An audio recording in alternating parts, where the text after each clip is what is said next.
আসসালামু আলাইকুম। অসহায় নারী শিশু ফাউন্ডেশন কর্তৃক আয়োজিত আজকের যে জি পেপার সংবর্ধনা, এটা আমাদের শিক্ষার্থীদের জন্য একটা দ্বিতীয় প্রোগ্রাম। গত বছর আমরা মেট্রিক যারা পাস করেছিল ওদেরকে দিয়েছিলাম।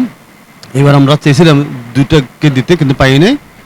আমরা এবার ইন্টারমিডিয়েট পর্যায়ে দিছি, কারণ ওরা কলেজের উচ্চ পর্যায়ে যাবে, ওদেরকে কিছু গাইডেন্স দেওয়ার জন্য আজকের আয়োজন।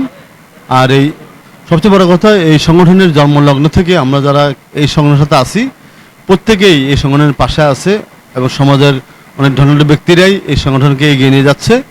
বিশেষ করে আমাদের প্রধান পৃষ্ঠপোষক আবুল বশর গ্রুপের চেয়ারম্যান এবং চট্টগ্রাম প্রেস ক্লাবের স্থায়ী সদস্য, ওনার অনুপ্রেরণায়, ওনার পৃষ্ঠপোষকতায় আমরা অনেক বড় বড় প্রোগ্রামগুলো করেছি, আরও করব।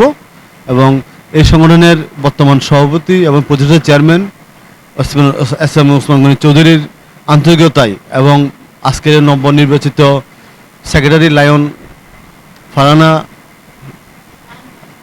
ফারহানা আমাদের সাথে নতুন দায়িত্ব নিয়েছেন। আমরা ফারহানাকেও স্বাগত জানাচ্ছি। এই সংগঠনের নতুন নেতৃত্বে আমরা একটা নতুন মাত্রা পাব এবং এই সংগঠনের নতুন হাওয়া হবে। আমরা আরও ব্যাপক কাজ করব, সকলের সহযোগিতা কামনা করব। আর বিশেষ করে বর্তমান তরুণ প্রজন্মের কাছে আমাদের আহ্বান থাকবে, মোবাইল আসক্তি দিয়ে আমাদের সমাজ আজকে অনেক বিষয়বস্তু দাঁড়িয়েছে।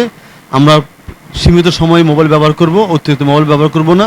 এবং অভিভাবকদেরকে বলবো, আপনার সন্তানদেরকে মোবাইল ব্যবহারে আপনি একটু সচেতন থাকবেন। ওরা যেন বন্ধ করে একে একে মোবাইল দেখতে না পারে, মোবাইল ব্যবহার করতে না পারে, সেদিকে খেয়াল রাখবেন। শিক্ষকদের পাশাপাশি সবারই দায়িত্ব আছে। আমাদের বর্তমান প্রজন্মকে বাঁচাতে হলে অবশ্যই মোবাইলের ব্যবহারে সচেতন হতে হবে। ধন্যবাদ।